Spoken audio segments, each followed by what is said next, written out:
Selling in the billions each year, Rainbow Mealworms is your one-stop shop for all your insect needs. Their quality feeders and A-plus customer service keep me coming back to support the health and growth of all of our animals. Visit them today at rainbowmealworms.net to place your order. Hey, what's going on, guys? Welcome back to another Geeky Gecko Creations Live. This is a pretty fun one because we have the show to talk about and the funness of that. Let me know if there's any visual or audio cues. I'm a little out of breath right now because I was just sprinting to the bedroom because I accidentally left something on. I'm still getting a little used to these settings. So if we show any geckos or anything today, please let me know how the quality is. Maybe I'll pull one out just for reference, because if the quality is okay, I would much rather use this platform to stream on than YouTube, because I could promote our sponsors and all that kind of stuff. What's going on behind us is geckos, so let me go ahead and get one.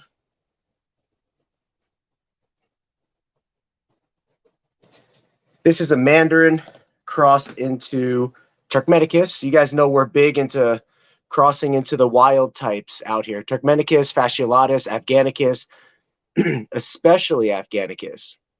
So when I watch this back, this will let me know if the quality of this is coming through in a decent enough way to where everybody likes it and I could rep our sponsors and all that kind of stuff. So what is going on? Brian in the comments, Jaden in the comments, D's Gex, and Alyssa. So did the show go well? How many new homes did you find? The show went phenomenal, guys. It was my first show where I was really selling a lot. I mean, between both days, I probably brought a total of like 70 animals to sell. I don't know the exact number of animals we sold. I think it was between 15 and 20. We were able to sell our backup Black Knight male, so that was really good for us. And whatever we didn't sell, I took pictures of today, and I'm going to be shooting it out on our Instagram story just real quick so that people could buy it if they like. Flawless Crested Geckos in the house. So awesome, dude. I still got to get you on a live if you're willing, because I would love to chat with you guys, chat geckos. Flawless, I know you always go to all the biggest shows around the United States. Please come visit us one day in Phoenix, Arizona, if you can. We have 2 shows a year that are really big out here. They're the 2 biggest shows. They're called the Phoenix Reptile Expo.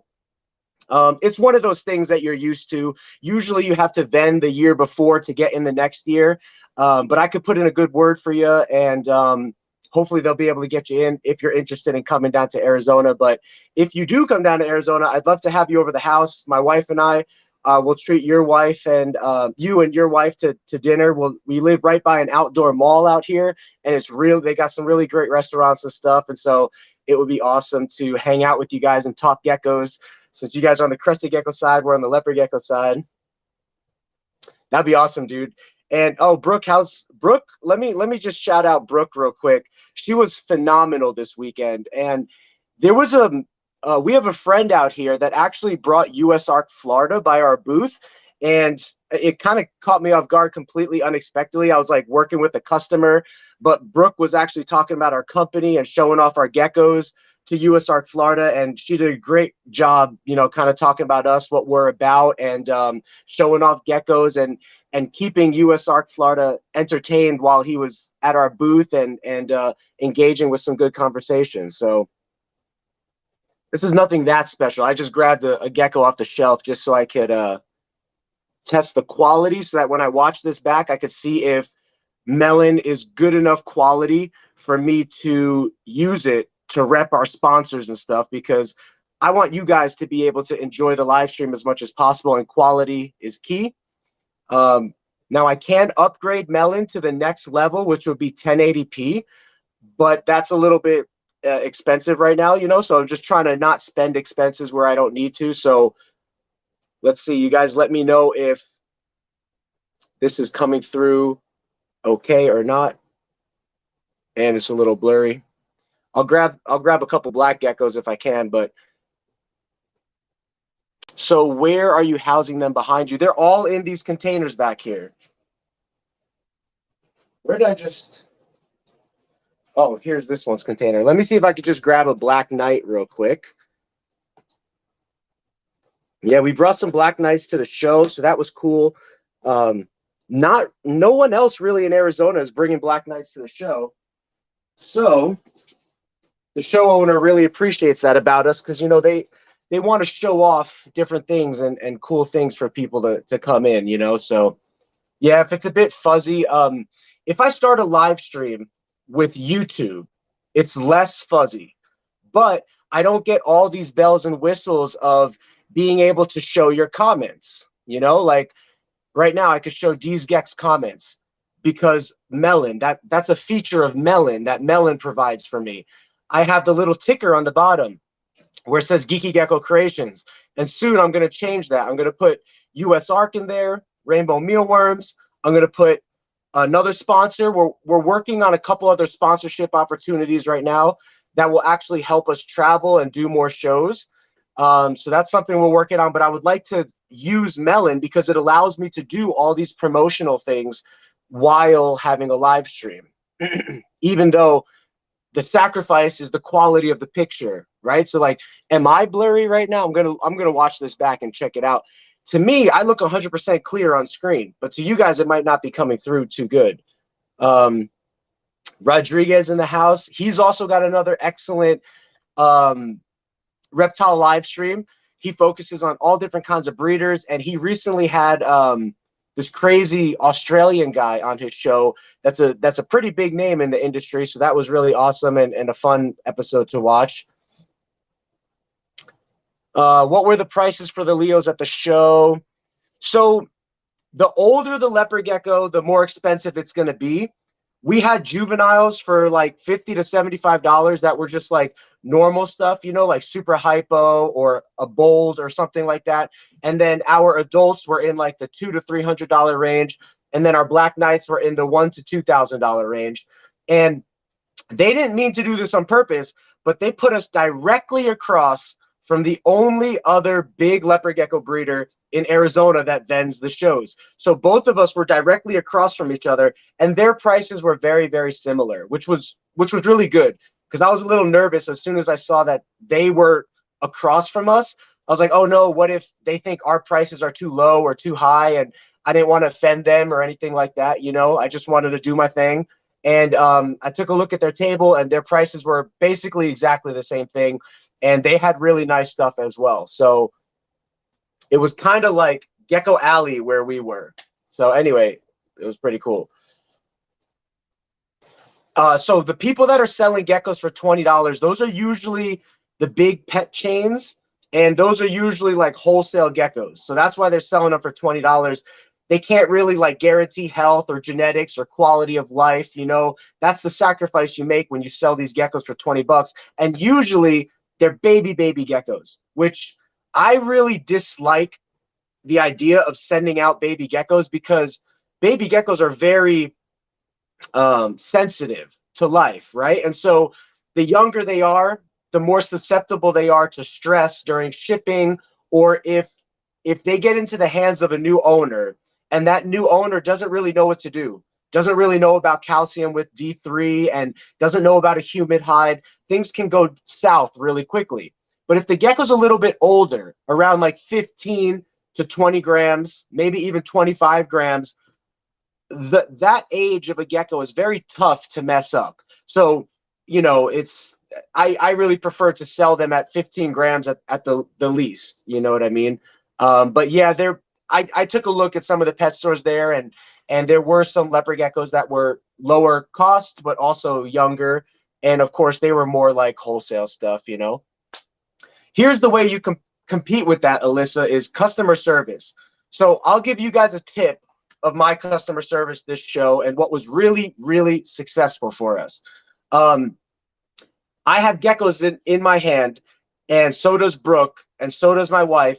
As soon as somebody walks up, without them even saying anything, I'm already like, here, want to hold a gecko? I'm putting a gecko in that person's hand. As soon as I put a gecko in that person's hand, it does a couple of things. It makes them feel loved. It makes them feel appreciated. It makes them feel comfortable because a reptile show is pretty uncomfortable sometimes. It especially here, Saturday the air conditioning was broken, and oh my gosh, the room was warm. It was super warm.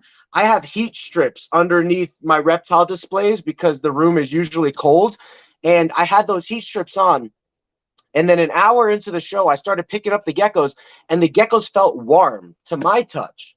My touch is whatever your hand temperature is. Your hand temperature is usually what, like 80 degrees or maybe 85, you know, because your core temperature is going to be whatever, 98 degrees, but your extremities are going to be a little bit cooler, especially as you're waving around your hands. There, it might not be perfectly like 98 degrees. So let's just say it's like 80 to 85 degrees. And when I was picking up those geckos, they felt warm to my touch. And so I felt inside of their display cases, and I was like, ooh, I can actually feel warmth in here. Let's shut these heat cables off. And so as soon as the show was continuing on, it stayed pretty warm in the show in general. So all exotic, good to see you. Jaden says, gonna have to order some geckos from you soon. That blood bowl tremper is amazing. Thank you. And that's another thing that a show does for you. Oh, so anyway, let me finish my thought. You put a gecko in their hand, you talk to them, you love on them, and you relate to them, and that makes them feel welcome and accepted, and that really engages with people, and that's going to draw a lot more attention to you. So that's how you compete, is with customer service. Yeah, like that. But yeah, Jaden, if you want to order anything from us, I'm about to take pictures of, I think there's like 20 or 30 geckos that we didn't sell at the show that I'm going to put up on Instagram very, very quickly. And then people could buy whatever they want. And over the course of the next month or two, I'm going to retake like official nice photos of everything that I want to sell and update it to the website. Now, I'm not such in a rush to do that. And here's why. January, we're traveling to Pomona, California for the LA show. And so all the time and investment that I might put into updating my website right now, I'm going to be bringing those geckos to LA anyway. And so when you're a business, you kind of have to pick and choose where you spend your time, especially as you have lots of animals to take care of. Taking care of the animals, that has to be close to the top, if not at the top of your priority list, because your animals have to be 100% good. They got to be well fed. They got to be healthy. You got to be cleaning those cages. And so when it comes to making a decision between updating your website or cleaning your animals, sometimes you just got to go with the cleaning the animals part. And that's where I'm saying that it might be tough for me to update the website before January, but we'll see. I might update the website. So if you go to our Instagram, there's a couple pictures right now of me taking a picture with Santa Claus and a super giant leopard gecko. There's a couple pictures of Brooke vending with us. And she had like 3 geckos on her head and shoulder at some point. It was pretty funny. JJC Reptiles in the house. Good to see you, bro. Yeah, if you saw the Santa picture, that was super fun. Santa was there, and it was before Thanksgiving. Oh my gosh, guys.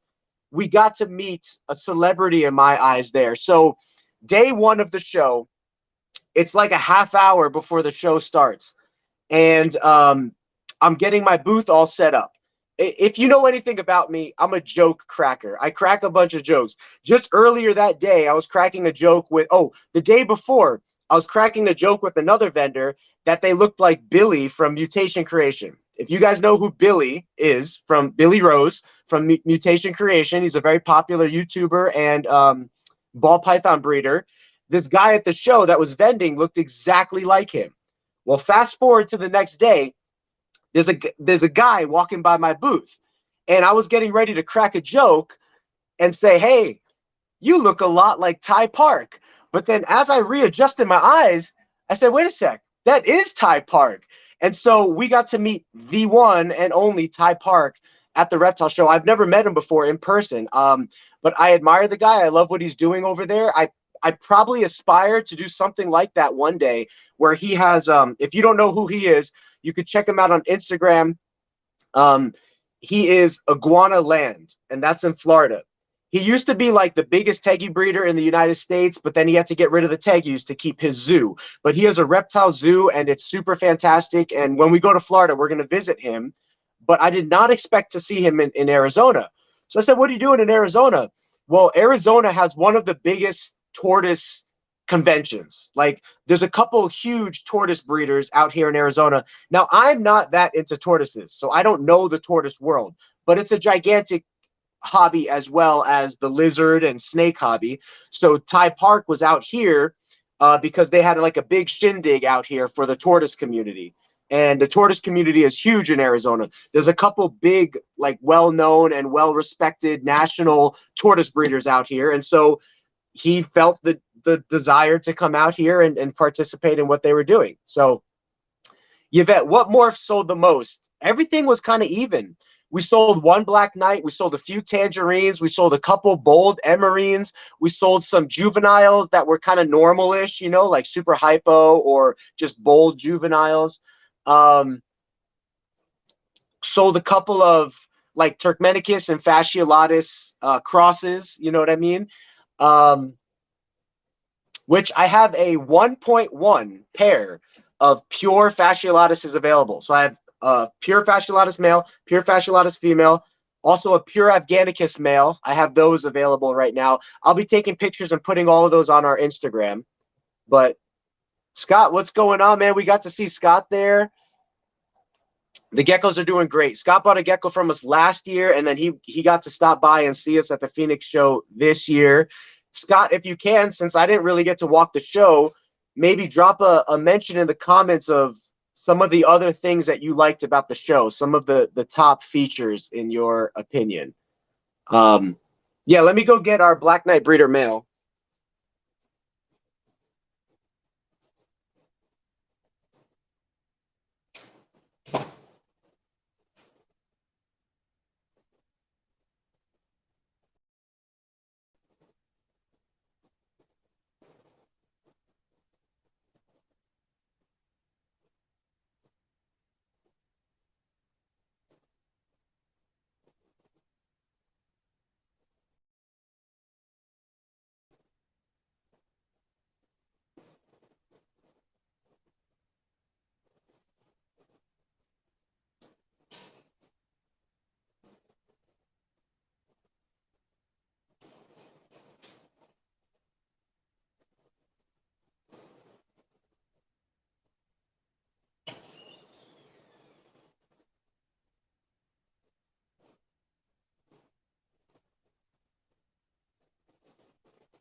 All right, so this is our #1 stud, Black Knight breeder male, and he's put in 2 very good seasons for us where he's produced some pitch black geckos, and he'll be going into his 3rd probably next year. I mean, now we just kind of breed all year round. So I just drop a male into a group of females that are ovulating and then move him to another group, you know, because different females ovulate at different times.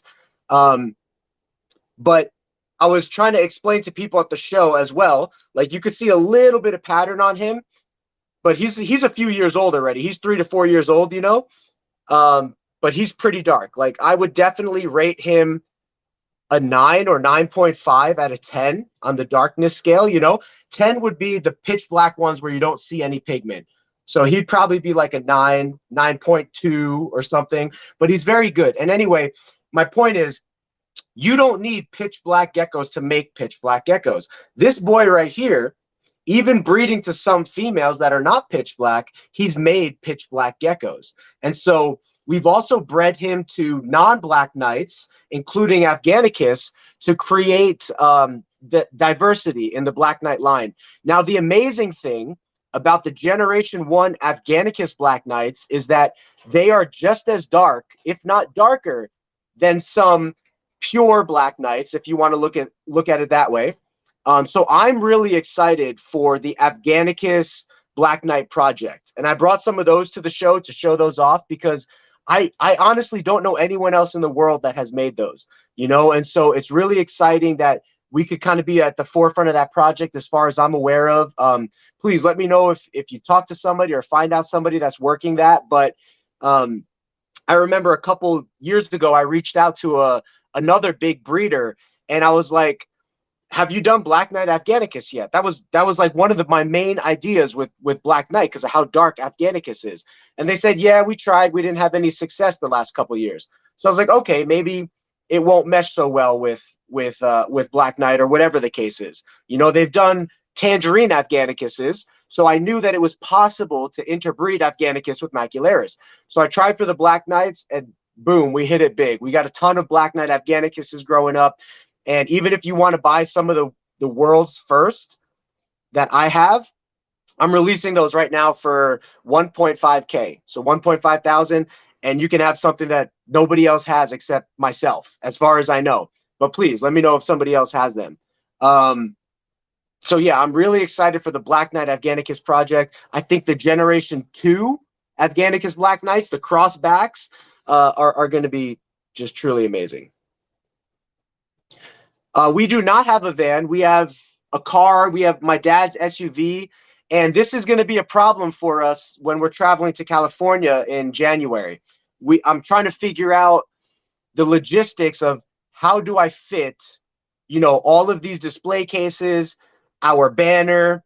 I bring a lot of stuff to the show. One of the cool things that I incorporated this show, and this kind of goes back to Alyssa with customer service and how do you stand out amongst other people that are doing the same thing? The answer is do something different. And so I had this fun idea where I bought these little chalkboards from the dollar store, and I was engaging with people saying, hey, if you have an Instagram, you could write us a little note, tag your handle, and I'll tag you in a story on our Instagram. And that was kind of something fun. And so a few people contributed to that. I think we would have got more people to contribute if we had another table. We only had one table this show. Next show, I have 2 tables, so I can dedicate a whole nother table to a social media section, a shirt section, and then I can finally give my mom half a table to sell her plants, because she's always been just selling them behind the scenes. But plants do really well at reptile expos as well. Thank you, Rodriguez. Yeah, please hit the like button if you can. I appreciate it. I don't know if I will get into tortoises, but if I do, I know you're the guy to hit up. So we now have a clown project. So we bought the clown project, 1 male and 3 females from Junior's Geckos, because he was getting out of the clown project to focus on Purple Head, and he invested in some very high quality male clowns. So my goal with the clowns is to produce a whole bunch of females and breed them back to their dad and create a whole bunch of clowns, as well as breed the male clown into Inferno, because clown and Inferno mix really, really well. And I also believe that clown and Mandarin will mix really, really well. So those are going to be my ideas for clown, but we're kind of at the forefront of our project for that. So yeah, this boy, he's really, really good. We were fortunate to get him.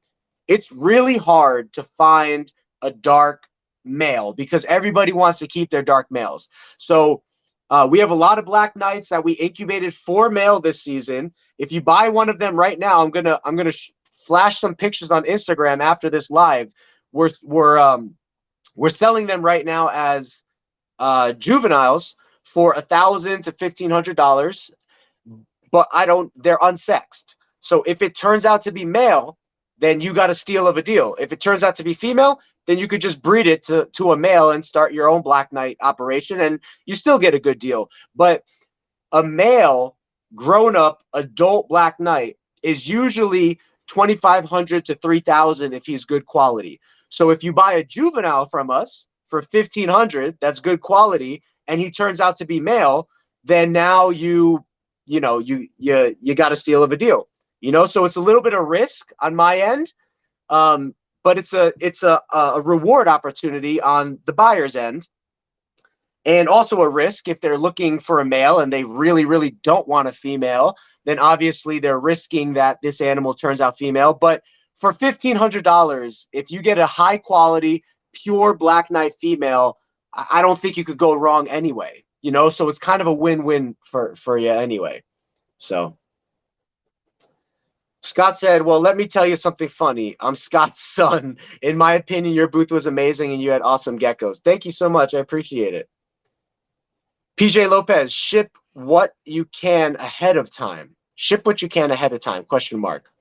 PJ, what are you referring to us shipping ahead of time? If you mean the geckos to California, I could do that, but I really prefer not to, because anything can happen during shipping and you're really risking it when you ship all your animals in one package. There's been breeders that have lost $20,000 worth of animals because they shipped it and something happened and they all died, you know? I'm sure there's been breeders that have lost more than that. I was actually talking to a ball python breeder out here in Arizona, and he vends Tinley. And it's a 23-hour drive or something to wherever Tinley is. I think it's like Chicago or something like that, or Illinois or something. But he vends Tinley, and I said, oh, you ship your animals out there ahead of time?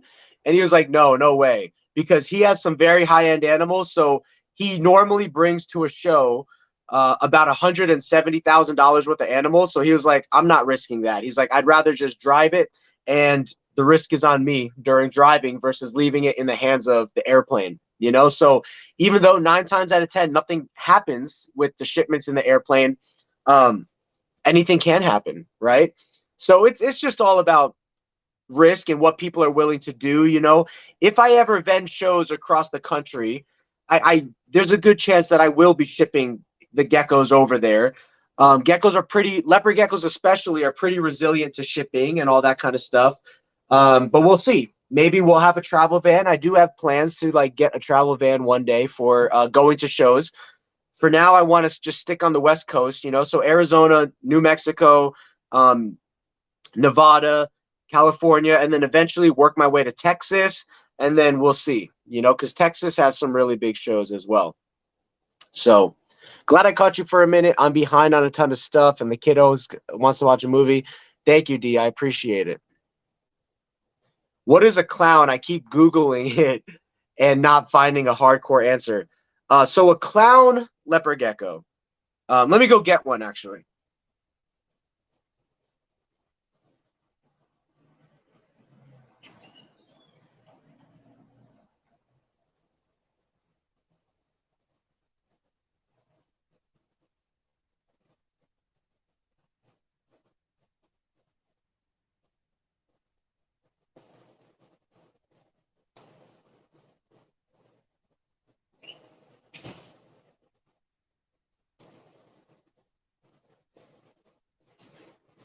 So a clown leopard gecko is a morph of leopard gecko that was developed by Matt Baranek of Sassobeck Reptiles, probably about 12 to 15 years ago when he was towards the end of the hobby.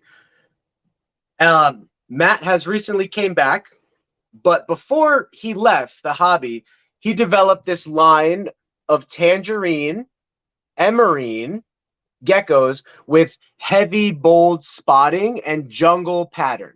So basically, what a clown leopard gecko is, Matt, let me say this.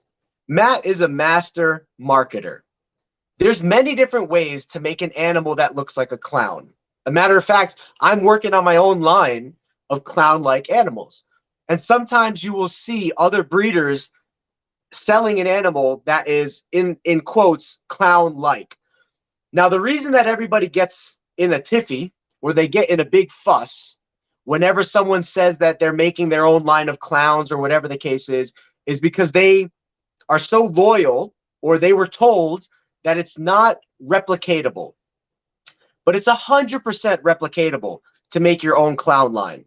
How do you think Matt made his own clowns? Do you think he snapped his fingers and the clown came out of thin air, and the gecko gods, so to speak, were like, we're only going to let you make clowns, Matt, and there's no other way to make it? No, there's many different ways to make clowns, and that's the bottom line.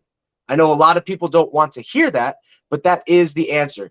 The reason that the word clown is so popular is because Matt was a big social media creator for leopard geckos. He was the biggest social media influence next to Ron Tremper himself. Ron Tremper is probably either number 1 or number 2 of the second biggest leopard gecko influencers to have ever been in this hobby, because Ron Tremper has books and Ron Tremper has a couple videos online. But where Matt Baranek really took a step above Ron Tremper is Matt Baranek has a ton of videos online. A matter of fact, if you look up any topic related to leopard geckos, it's probably going to recommend some of his videos, because when no one else was making leopard gecko videos, Matt was making leopard gecko videos. And up to this point, he has the #1 largest leopard gecko breeder channel that exists on YouTube. However, he's not really active anymore. He's kind of making a comeback, but he's not really making new content. So I would love to team up with Matt and make new content, because I think with him marketing geckos and us being more on the newer, more relevant side of marketing geckos, I think both of us together can do really, really well. So if any of you guys got any pull with Matt, let him know that I want to work with him.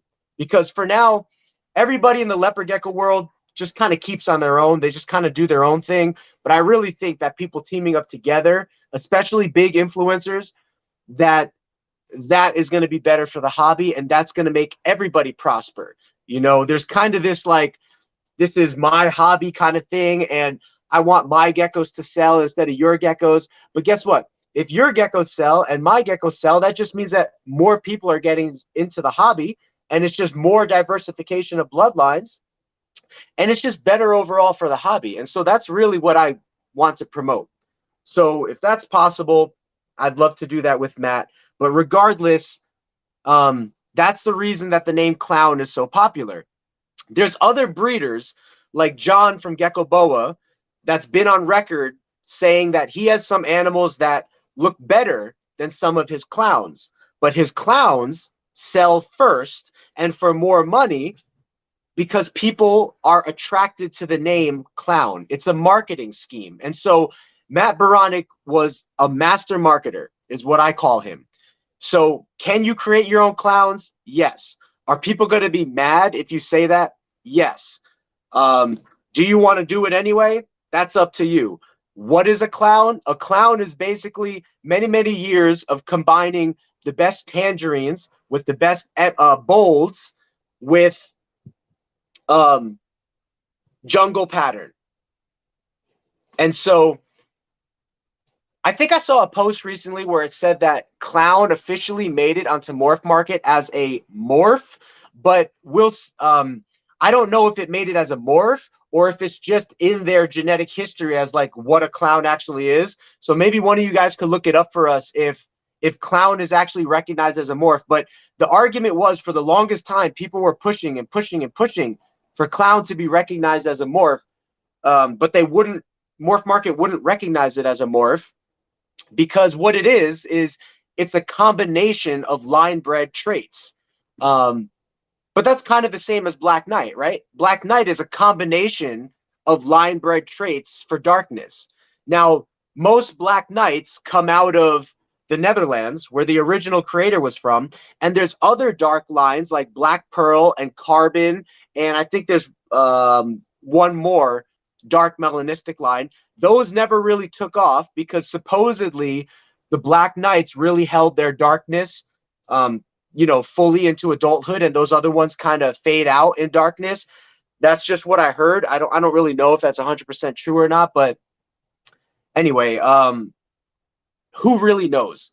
Who really knows if Black Pearl or Carbon was created by some Black Knight bloodlines being bred into that, and then that kind of started it, and it was just a marketing ploy to change the name. But supposedly Black Pearl and Carbon are two completely different dark lines. Now, you can create your own dark line. It's just going to take time. Like, we've hatched some very dark animals here that are not related to the Black Knight lineage. If I was to breed those dark animals to each other for 15 years in a row, we would eventually get our own Black Knights, which is what the guy in the Netherlands did. And that's how he got his own line after 12 to 15 years. So Black Friday specials. We might have some Black Friday specials. I was just explaining to everybody that, you know, as a business, I need stock. I need inventory. So instead of selling off all my animals super cheap, the reason I need inventory is because I'm traveling to a lot of shows now. So our next show is in January, and then our next show after that is in April. And for each of those shows, I need like 70 to 80 geckos to bring to those shows so that people can select what they want. In addition to that, I'm trying to vend even more shows. So I was getting ready to like do some wholesaling and stuff like that. But I don't think I'm going to do that anymore. Now, as far as like the high quality stuff for Black Friday specials, like Black Knights, I don't think I'm going to do that because our Black Knights are kind of young right now. So I don't really prefer to ship them at the age that they are. So I'm not trying to sell them super fast right now. However, if someone really wants to buy one, they can buy one, and we can discuss where they're located and if I think shipping is safe, you know, to that location at the size that these Black Knights are. I would prefer to grow these Black Knights up for like another 2 months. And so maybe I'll do some deals on Black Knights, you know, 2 months from now. And maybe I'll do some Black Friday deals. You know what I mean? But you know, with all the expenses that the company has, I really need to be careful what I sell at a low cost right now because I really need the expenses for traveling. You know, traveling and extra display cases and food and hotel fees and all that kind of stuff, that really all adds up. And so I don't want to sell myself too short because I know that the geckos I have, I know people are going to be interested in. Now, next year or the year after, when I just have a boatload of like tangerines or a boatload of Black Knights that are like a good size or up to size for selling, that's when I can really do like superb Black Friday deals.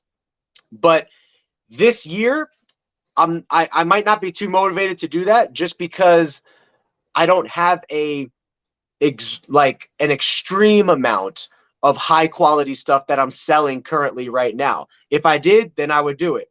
But because I don't, I think strategically for me, with all the expenses we're spending, it would be better for the company to just sell those animals for full price at a show or close to full price. I'm always open to negotiations. If I list something for $1,500, you could always throw an offer out at me. I always open to hearing that.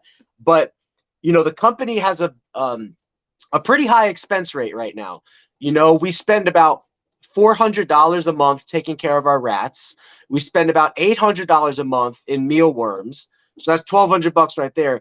And then let's just say we spend another, you know, $300 to $400 in random expenses. You know, new tubs, electricity, disposable cups, all that kind of stuff. So the burn rate, I think that's the business word for it, the burn rate of our expenses, what we're spending each month, is about $1,500. So that means I need to at least cover that $1,500 so that the business can stay afloat.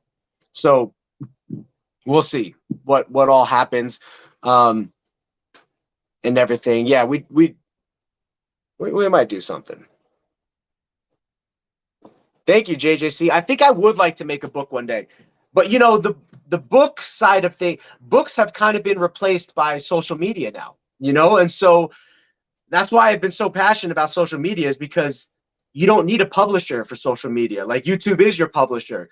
You don't need to go through the whole like long process of like peer approved stuff that is required to make a book.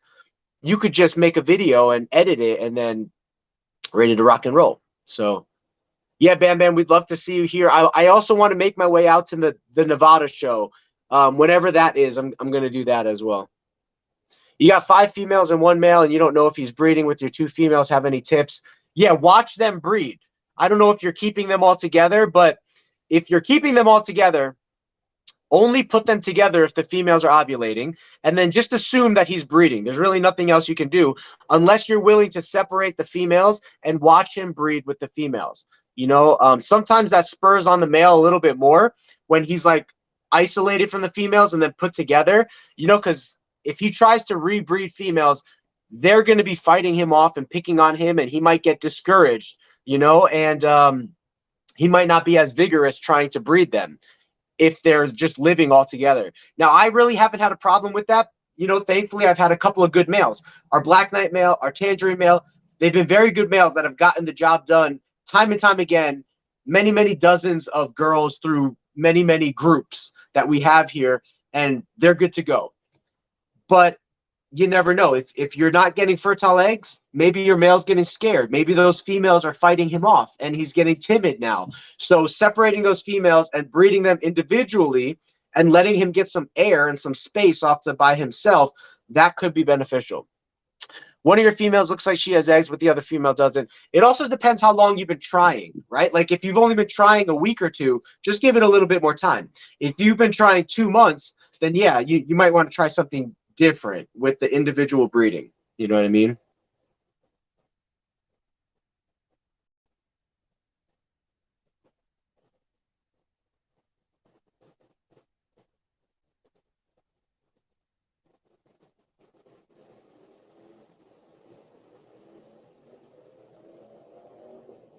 Yeah, you could talk to JJC Reptiles too, because I sold him a male and he had a female that was ovulating, and the female wasn't receptive to the male for the first like week or two. And I just told him, keep trying, keep trying, keep trying. Sometimes the males are no good and the females are ready to go. Sometimes the females are no good and the males are ready to go. And so you just need to keep trying. You could flip flop the tubs, like try the male in the female's tub or the female in the male's tub, or what, you could try different things like that. But for the most part, what works is just repetitiveness, keeping on trying. Morph Market considers it as a line bred trait for clown. I'm sure Levette is saying so.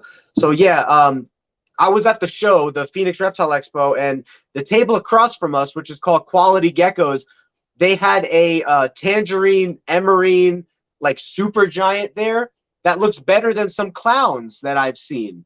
So there was a second there where they were like, they wanted to trade for one of my geckos. If they did, that would have been the gecko that I chose, because the quality, I know what to look for in the gecko. You look for high green contrast and high orange contrast. And the thing with clowns is they all fade in time anyway. So they look amazing at 3 to 4 months old, but they all wind up looking like kind of normal-ish leopard geckos by the time they're adults. So the only thing that is really, really captivating about clowns is the name and the fact that they look amazing when they're 3 to 4 months old. That's why I never got into clown for the longest time, because I wanted to make my own clowns. I'm an ingredients guy. I like to make the best tangerines, the best bold emerines, mix them together, and then create my own clowns. And that's originally what I was planning on doing. And I'm still doing that. But when Junior's Geckos was releasing his whole clown group, and I was able to get them from him, I know the benefit of the marketing of clown. So from a business perspective, it's very beneficial to invest in clown because everybody wants clowns because of the name. So I'm trying to think of what other names out there that people prefer over another brand that might be even better, but you know what I mean? Now, don't get me wrong, clowns are amazing. I'm just saying that it's not the only gecko in the market that can look that way or look that good. It's just that Matt is a huge, or was a huge, social media influencer when clown was created, and he was the one that got the ball rolling on making clowns popular. So that's all.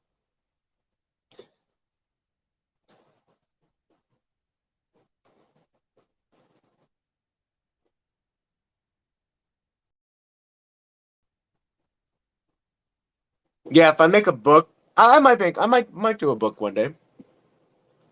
There's nothing wrong with a book. I like a good book. It's just about time. What do you have time for right now? I would like to make a website one day that has every single leopard gecko morph on it. The closest thing to that right now is Leopard Gecko Wiki. I love Leopard Gecko Wiki. it has like 90 to 95% of all the known leopard gecko morphs on there. The only reason it's lacking 5 to 10% is because it's an old website and nobody's updated it.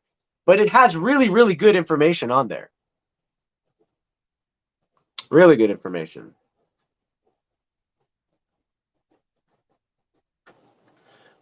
Okay, so the next person for Breeder Feature Friday, which might be this Friday, I will announce them, but I believe that I think we're doing it this Friday. I'm in communications with this person right now. I believe they're in the UK, so it might be at a weird time. It might be like 2 o'clock our time because that's going to be like 8 p.m. their time, right?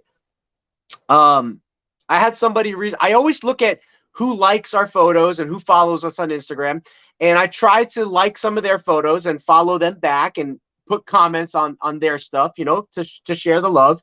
And so somebody it was like, if you look on Instagram, Dragoon Geckos. Apparently, this lady, Dragoon Geckos, is in the UK, and she was really, really big in leopard geckos like 25 years ago.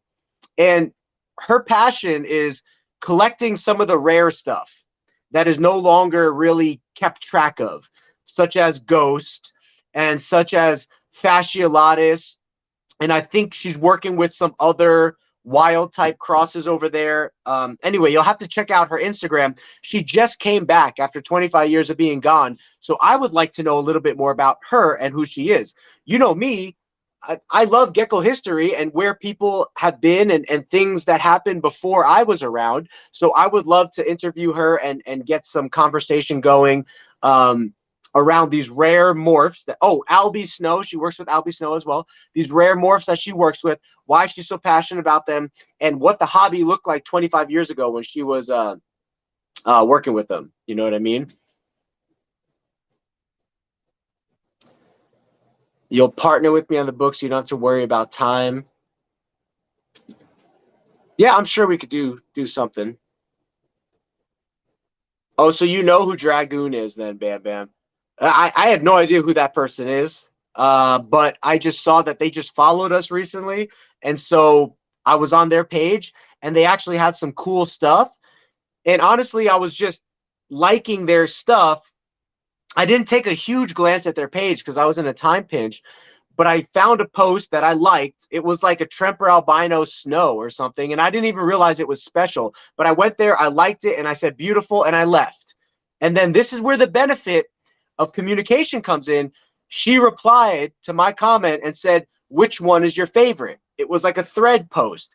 And so I was like, okay, well, let me check out which one's my favorite. And I went back to the thread and I had more time to look at it now. And I was like, oh, these are Albie Tremper Snows.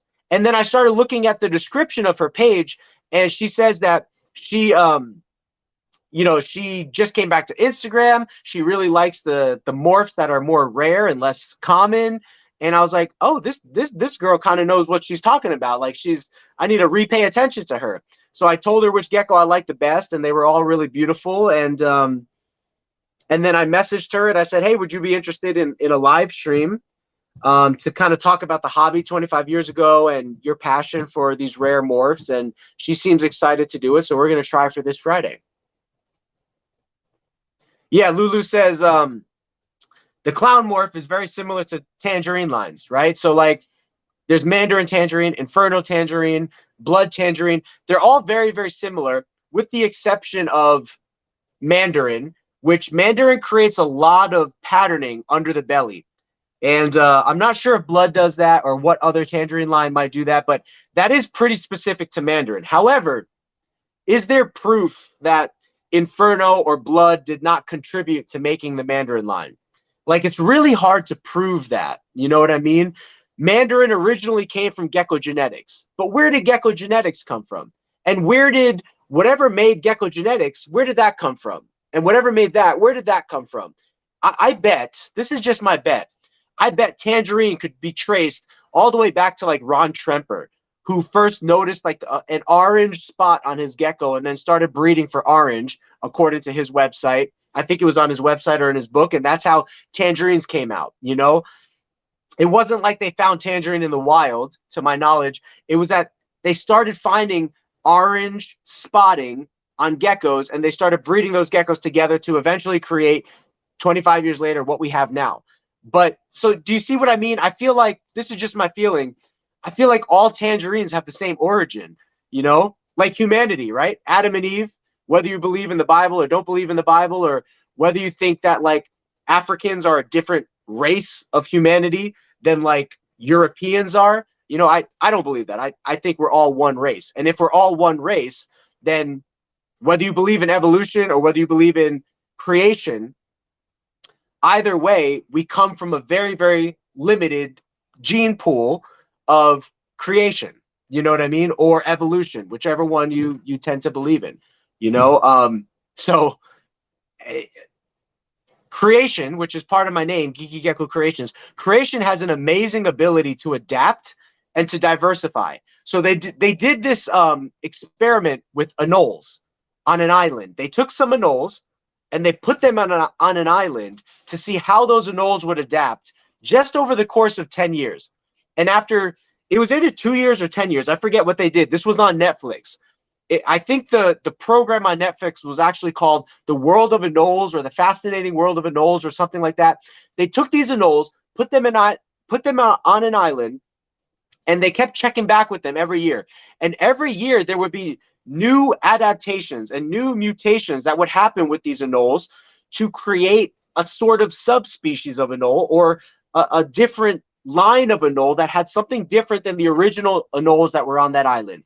So anyway, my point in saying that is that even if humanity started from just Adam and Eve, so to speak, it can diversify very quickly because creation or life has programmed inside of it such a complex amount of DNA that there's so many ways it can diversify itself. You know, a wolf can turn into a chihuahua, right? Like over time, a wolf can turn into a chihuahua. That's the level of diversity that is possible in creation. And so I forget why I came off on that whole tangent, but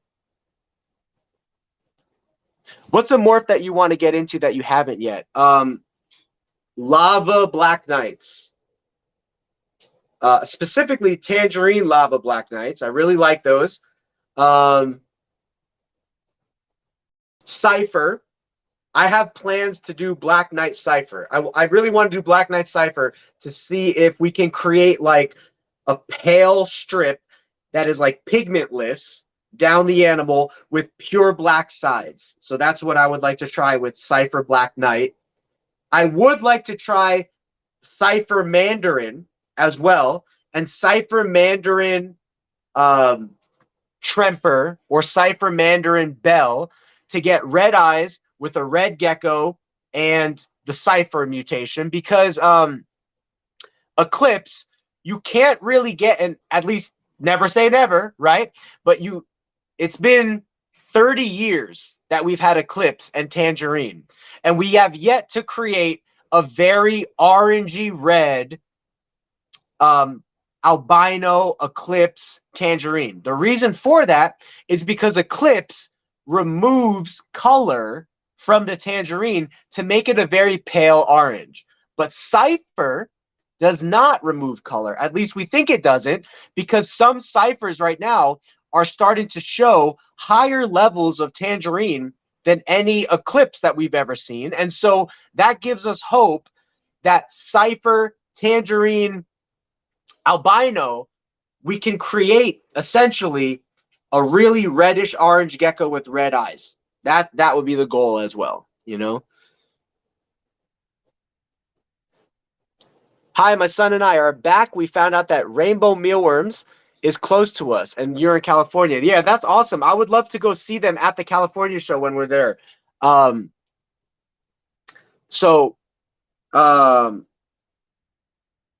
Rainbow mealworms, I love them. You know, I really love to be able to promote companies from the heart, companies that I have a lot of experience with. So I'm looking for a sponsor right now in the shipping realm, and I'm having some debatable thoughts going on in my mind, because I have a shipping company that I've been using for a very, very long time, which is Reptiles Express. And so I have a good relationship with them. I can speak about them from the heart because I've used them for a long time. They have great customer service. There's a couple things about their website I really like. I love their branding. They have a gecko as their branding. I love that. But there's a couple other shipping companies right now that are really big in the industry, and one in particular that I reached out to. I reached out to all three of these companies to see if they would want a sponsorship with me, so I can promote them on social media. I can promote them at shows by flying their banner and talking about their company. And the dilemma that I'm facing right now is, do I potentially, if I already got an offer from Reptiles Express, and I would love to work with Reptiles Express, but if I get an offer from one or two of these other companies, should I pick the company that I've been using for the last 3 years that I already can speak from the heart about, and I love their logo and I love their branding because it's a gecko, and our logo and our branding is a gecko, and it just meshes really well? Or do I go with one of these other shipping companies that is more popular in the hobby right now, but I know nothing about them? I have no experience with them. And although they're more popular, I'm a relationship guy, right? And relationships take time. So maybe I just need to make the decision to go with them and then build that relationship over time. But that's the dilemma that I'm facing right now. You know, I have an offer from a company that I already know and love and work with. And then I potentially might have another offer or two from these other two companies that I don't know as well, but they have great reputations in the hobby. And they're also really popular companies in the hobby. And one of them in particular is the most popular right now. And I don't know if you guys are picking up what I'm throwing down, but they are the most popular shipping company in the reptile market right now. And they're the only shipping company backed by Morph Market. And so that's another thing. Morph Market is the #1 platform to engage with reptile people across the world. And so if this one company gave me an offer that's partnered with Morph Market, would it be foolish of me to turn down that offer to go with a company that is less popular, but that I have more experience with and is not partnered with Morph Market, you know?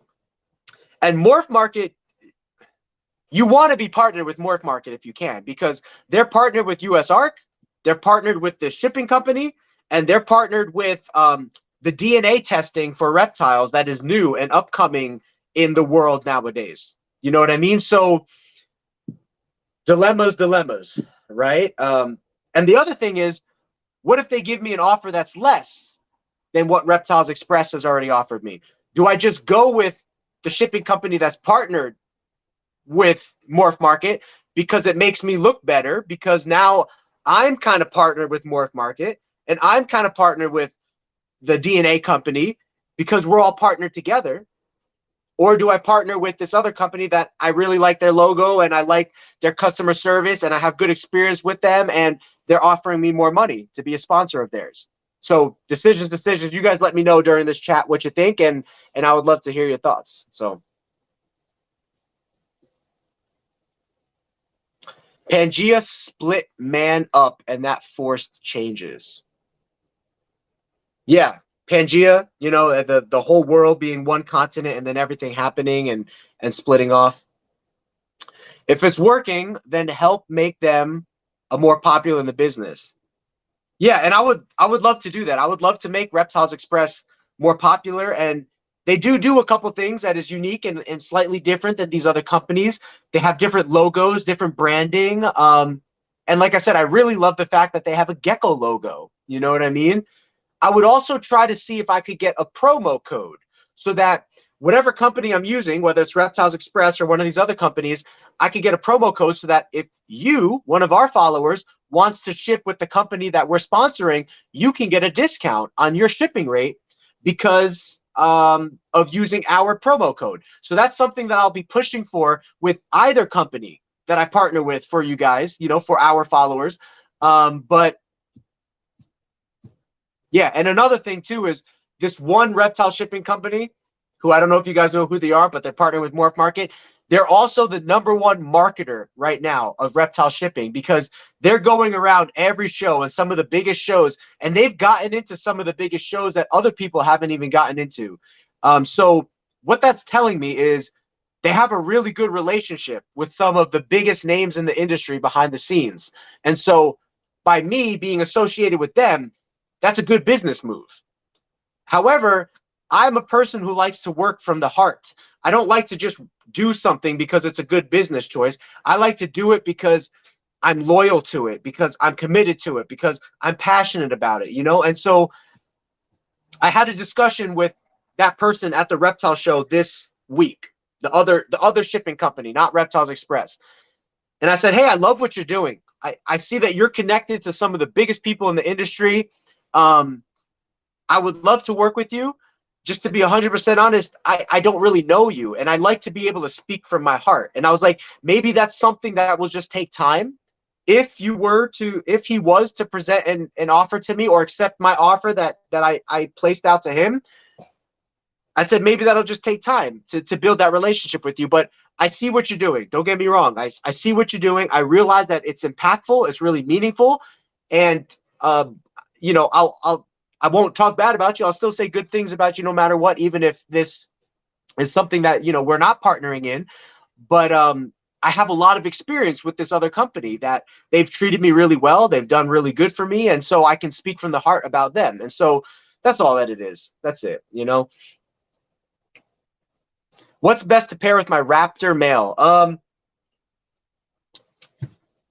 Raptor is a pretty inbred line. So I would say you want to breed another Raptor to it. But what might be better is breeding like a Het Raptor to it, because that way you could get a variety of things. So if you have a Raptor male, I would pair a high quality tangerine that is Het Raptor to him so that you could get high quality tangerine Raptors and high quality tangerines that are Het Raptor. And that's what I would do. I would probably incubate them half and half to get males and females so that you could breed the dad back to his daughters, and you could breed the best tangerine Raptor or Het Raptor male back to his mom. The ultimate goal is to get oranger and oranger and oranger Raptors, because orange, in my mind, orange Raptor is the way to go, you know?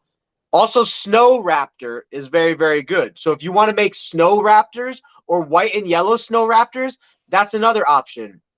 If you want to go the tangerine route, then do what I said about getting a high quality tangerine female that is Het Raptor. If you want to go the snow white and yellow route, then get a snow or super snow white and yellow Het Raptor and breed that to your male. Either way, it just depends which way you want to go, but those are two options. If you go to the Vegas show, I'd be down to go half on an Airbnb, so it's cheaper for the both of us. Not sure if I'd have enough geckos to vend, though. I thought you're in Vegas. Bam Bam. Maybe I'm mistaken, but you would have to drive to Vegas, you're saying, and not stay at your house. If that's the case, then yeah, we could talk about it. But I also do travel with a little group. So like to California, I think my mom and dad are going with me to California. My wife's going, and so is Brooke, our volunteer. So like there's already a group of us that, you know, we have to consider housing for everybody, but that could work. We could all split an Airbnb that has like 5 rooms or 6 rooms, whatever we need, and that might be the best for us. So yeah, touch base with me when we see that the next Vegas show. Oh yeah, you're in Utah, that's right. Touch base with me when the next Vegas show is coming up, and we could look into that. If we're both vending, or if you're just attending and we're vending, or whatever the case is, we could look into that and possibly share space. Yeah. Have a Max Snow albino Raptor. Oh, male. Do I have a male Max Snow albino Raptor? I have a female Max Snow albino Raptor. Well, albino Raptor. Raptor is albino. So Raptor is Eclipse and Tremper. So I have a female Snow, Tremper Eclipse. Tremper Eclipse. Female Snow, Tremper Eclipse. Yeah. So she's a Snow raptor female that I'm selling for $250 right now. She's breeder. She's only bred 1 year, and she's like 2.5 years old, so she's still a young girl. She should give somebody plenty of eggs. After this live stream, which I probably won't do the live stream too long because I don't want to ruin my voice. It was already hoarse from like this weekend, and I still got some work to do. This is what I got to do tonight. I gotta check on rat food and water. I gotta provide roach food, and I have to put away new leopard geckos. That's the least of what I need to do tonight. There's always something more to do besides that. I just don't know if I'll have the time or the energy, but those 3 things are a must. I must do those. So every day when I'm putting together my list of to-dos, there's always something to do, but there are some must to-dos, like things that must be done.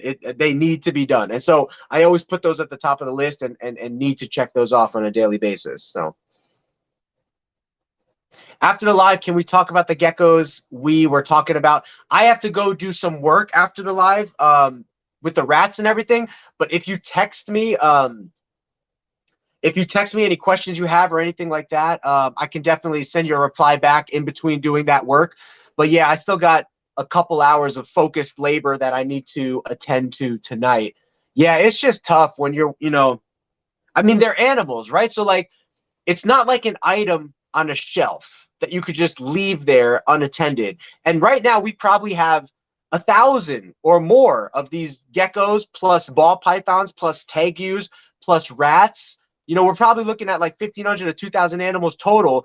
And every single one of those animals, they're always on my mind. Is this animal okay? Does it need something? So yeah, I mean, when you're working in the pet industry, it's absolutely a grind. And there's many other industries that you can make much better money at.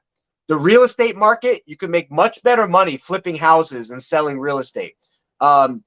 You might even be able to make much better money drop shipping. I don't know if you guys know what drop shipping is, but I found out recently about drop shipping, and there are some people that are making $100,000 a month drop shipping, So if you're good at drop shipping, that's pretty low maintenance. You're not taking care of animals or anything. You're just keeping a website up to date. You're marketing, you're creating a social media, all of that kind of stuff. But like, I don't want to do that.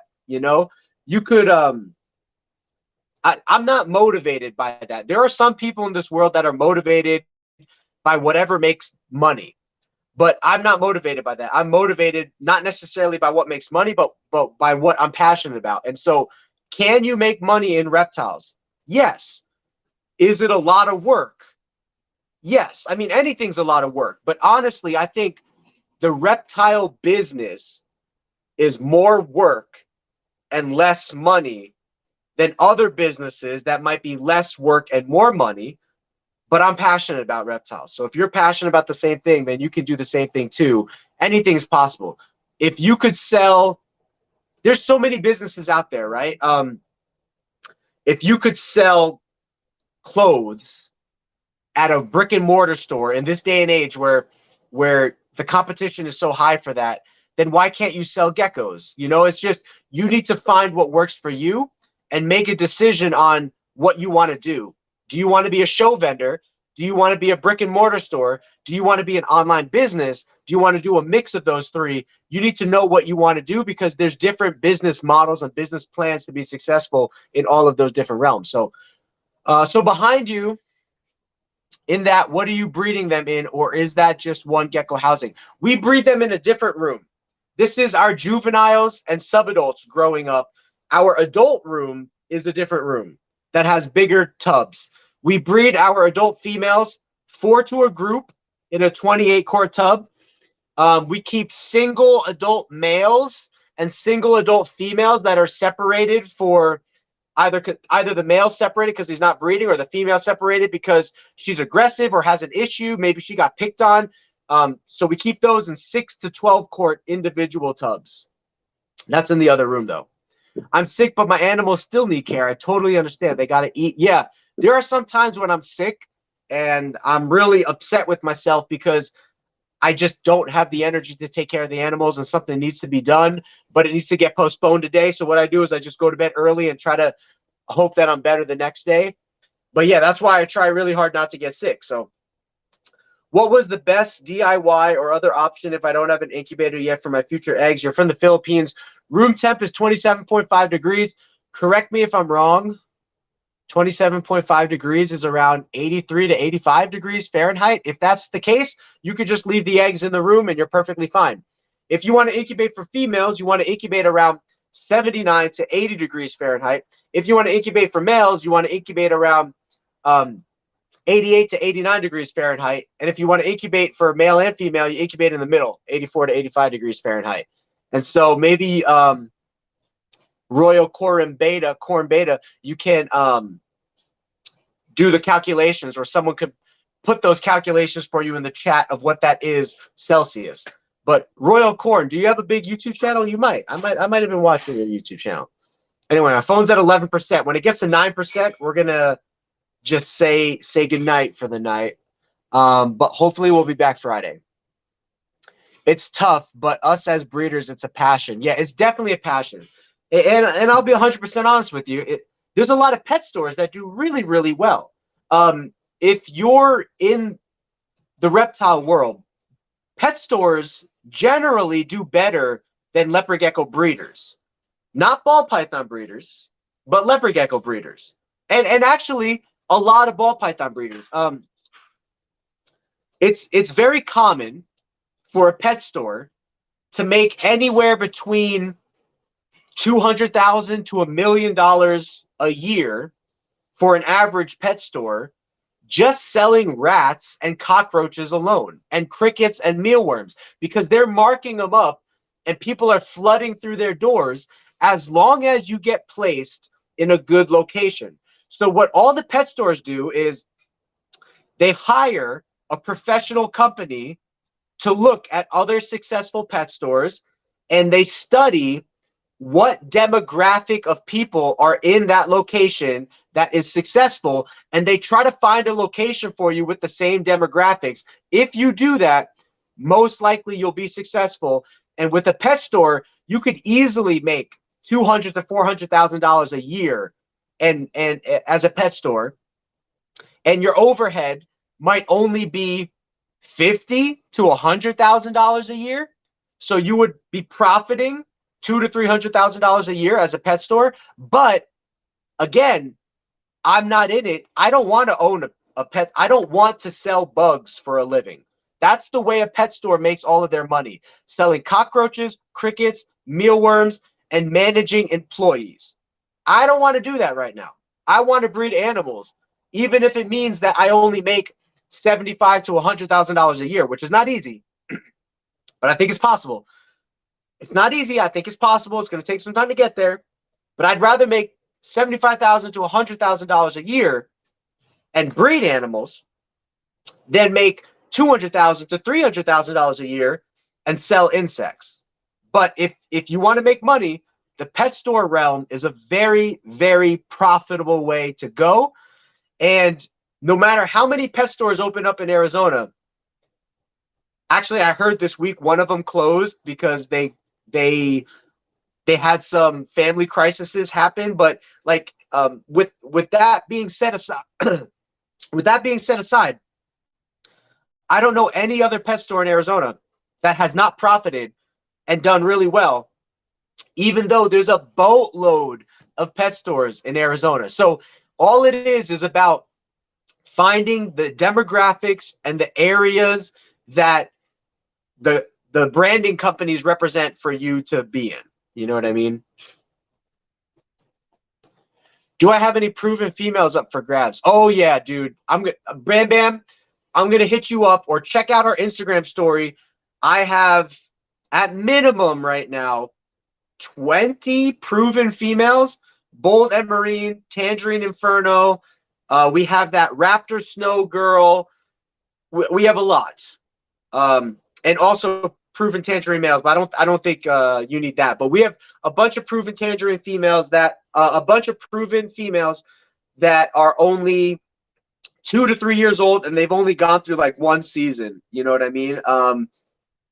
And so I'm gonna put those up on Instagram stories right now. And if you're interested in any one of those, let me know. and I can get you more pictures if you need, or I could get you a group deal on a bunch of those sent out. And they're all proven adult females. So you're in Utah. I think our temperatures are fine for shipping right now. It's just I don't want to ship black knights right now because our black knights are only like 15 grams. And Memphis, Tennessee is getting down into the 40s and the 50s. And so if it's going across the country and it goes to Memphis and all that, I don't want to do that. If the black knights were older, I'd probably do it. But anyway, I can save these black knights, just grow them up. They're worth more when they're older. I could take them to shows. But if you want to take advantage of the pricing now because they're younger and you want to pick up in Arizona, or if you're somewhere on the West Coast and we can meet, then I might be open to selling some of them. But I might put up some photos of those, but I'll put up photos of the proven females for sure. Yeah, us breeders don't make a lot of money. We do it as a passion. Yeah, well said. Room temp is good enough in the Philippines. Yes, yes. Yeah, Lucas, if you're interested in some, I'm going to be posting them on Instagram right now. I'll hit you up this week looking to pick up about 3 to 6 females. You got it, dude. I'm going to post them on Instagram. If you want to put a hold on them, I can hold them for up to a month or, 2 weeks to a month, whatever you guys want to do. But I'm going to go now because my voice is starting to really head out because of all the talking this weekend. My phone's dying. I got to get some food in me and then accomplish some chores. But I will put those photos up on Instagram tonight and maybe even Facebook. But check Instagram stories. That's where I'm going to put all the animals for sale. So I love you guys. Thank you so much. I'll see you in the next video. Until then, have a geeky gecko great day. Wish us luck with the hopeful sponsors so that we can hopefully have a little bit more income to contribute to us traveling around and doing some more shows. I love you guys. I'll see you in the next one. Peace.